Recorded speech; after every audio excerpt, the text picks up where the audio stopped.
Good morning, students, for the online lectures of class 8 civics. As we are going to discuss the chapter of civics, the first chapter of civics, which is the Indian Constitution. So, before to learn the Indian Constitution, we must know some important things that uh, what is mean by constitution and why does a country need a constitution, what is the purpose of the constitution, that some things we must know that. So we will start this chapter without wasting time. As we know that various Mughal emperors ruled on our country, and after Mughal emperors, British ruled on India. So as British came in India and they ruled for more than uh, more than 150 years. So after British went back to their country, it was not easy to adopt a democracy, to establish a democracy. Before that, we will see that how much efforts our country has taken to eliminate British rule. We have seen that various movements like Quit India movement, then Swadeshi movement, foreign goods boycott movement, non-cooperation, civil disobedience, Satyagraha movement, then Simon Go Back, Dandi March, Lahore session, and at the end, our India has got independence. So this journey, my dear students, this journey was not easy. Are you getting me? So after our India got free, uh, there were various things to do in front of our national leaders or the engineers of democracy. So first we will discuss about we will start this chapter through the football game. Okay, so in this chapter we are going to begin with the football game. So many of you, all of you probably heard about this game, or you might have played this game. So we are going with the relating these things to the constitution of India. Okay, my dear students, so what it suggests, what the game uh, of this football suggests. So this is the game that to be played with the players feet. Okay, my dear students, so if the player in football game, if the player touches the ball with his hand or arm, so that mean by they are not playing football anymore. Yes, so they are playing the something another game. So any particular game, for playing any game, there would have been certain rules or regulations that what way the game has to be played. Okay, so in the same way like football also, means how in the football game, that the rule is that that game should be played with the player's feet. Okay, except goalkeeper. So the same way the other games such as hockey or cricket, hockey is to be played with the hockey stick and cricket is to be played with bat and ball and proper fielding. Yes, my dear students, so these games also have rules according to which they are played. Okay, so each of these rules help define the game. Okay, so these rules means we want these rules to play the game or the game to be succeed.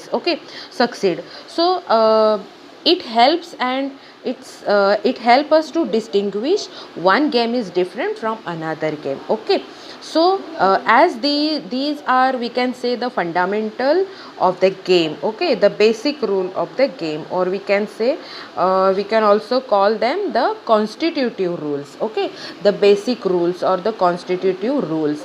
So as how the game wants any rules, the set of rules, the same way, my dear students, the same way there would be some basic rules fundamental rules, or we can say constitutive rules, to run the country. Okay, so we can relate these things with our country.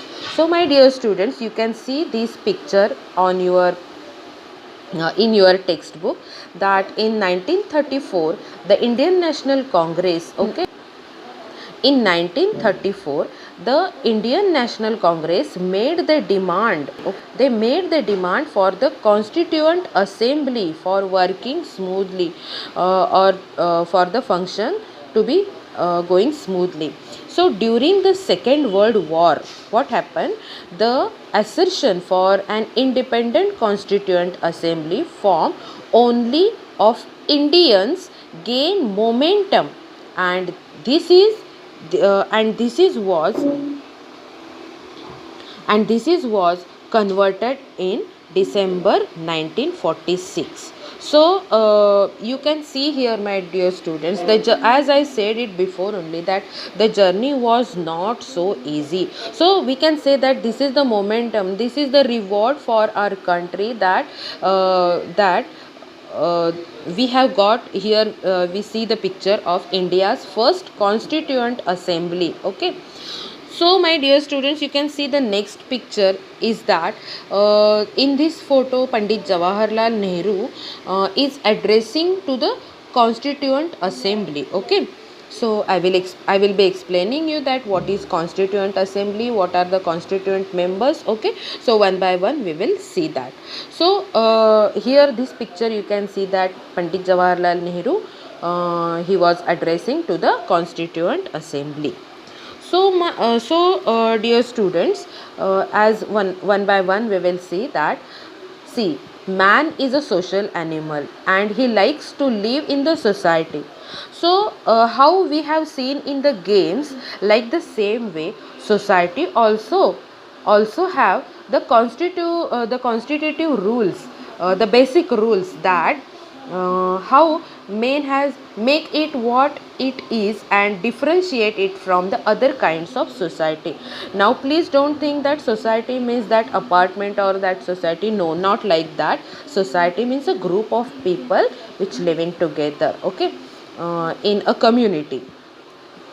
So so how we can say that in man's society, which we say in Hindi Samaj. Okay, so in this society man also has established some constitutive rules, some basic rules, and accordingly the function is being done. Okay, so as we have seen that here, today most of the countries, or the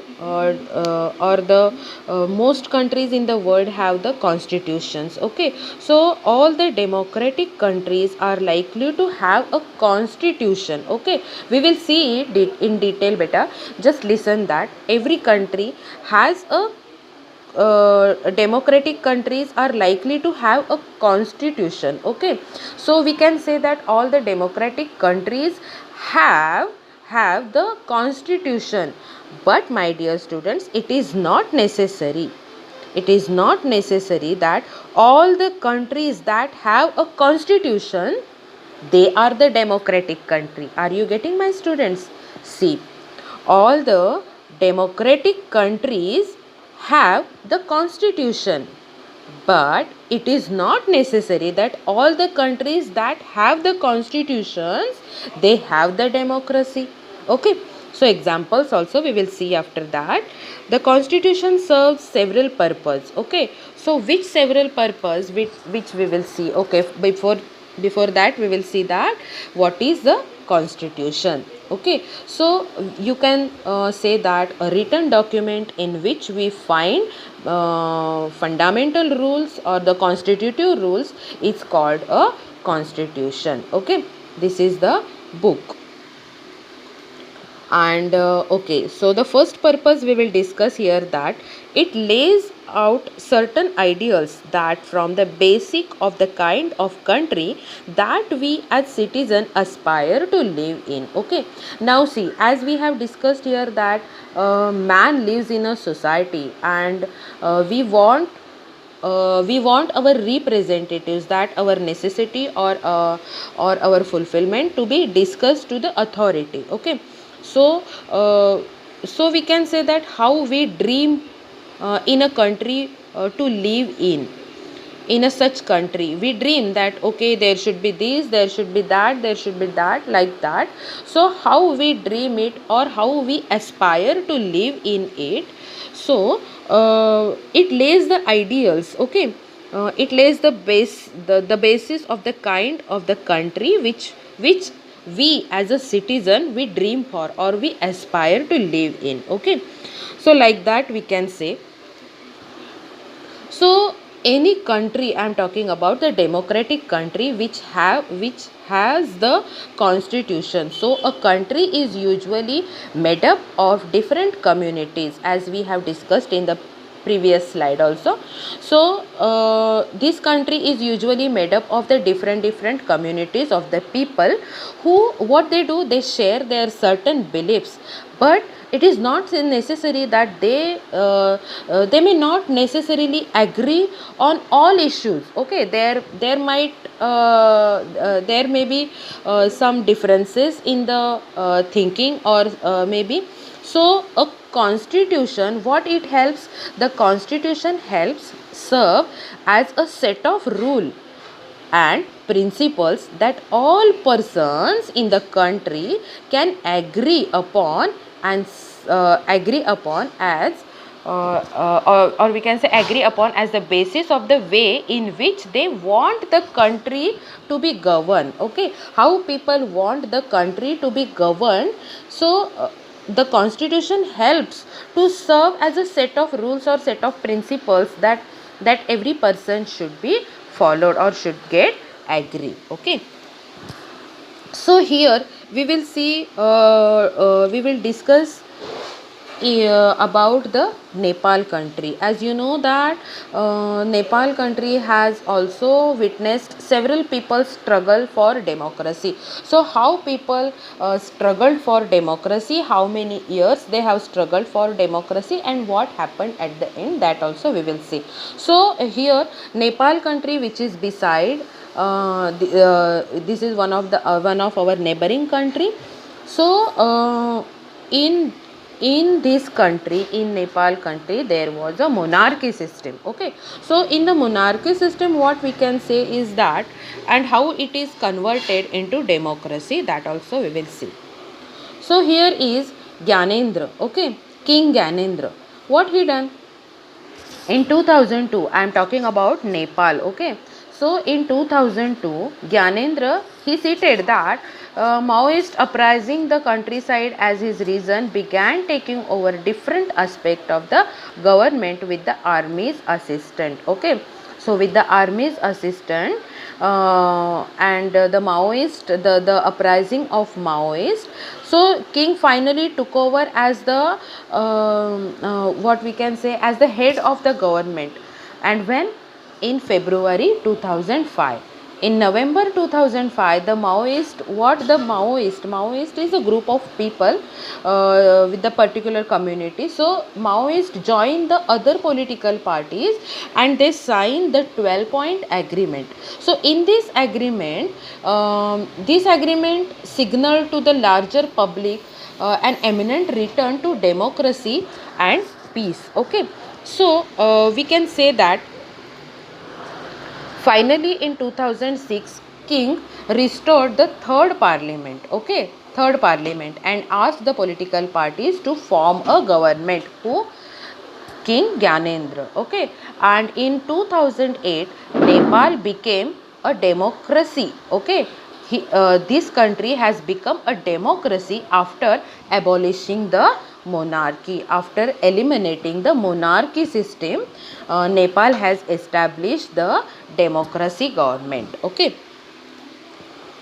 so people finally succeeded. How many years they have struggled for democracy? Because see, my dear students, already I have said it that people sorry this constitution lays the certain ideals that form the basis that we as a citizen aspire to live in. So see, we want to relate the same things with the Nepal situation, that the people of the Nepal country also aspire to live in the democracy. That is why they struggle for democracy, right? So we can say that finally this country, the Nepal country, succeeded, okay, has become succeed to put the to establish the democracy, and they have eliminated the monarchy system, okay. And at the last, Nepal, by moving from monarchy to democratic government, people adopted, okay, what? People adopted a new constitution for a country in 2015. So what happened at the last? In 2015, people in Nepal adopted a new constitution for their country, okay. So that we can see here in this slide, Nepal ko Samvidhan or Constitution of Nepal, okay. Or in the next session we will see how the second important purpose of the constitution is define the nature of country's political system, okay. And we will move forwards in the next session. So till that, read this taught lesson, or read these taught points twice, and write the new words in your notebook. Thank you. Bye.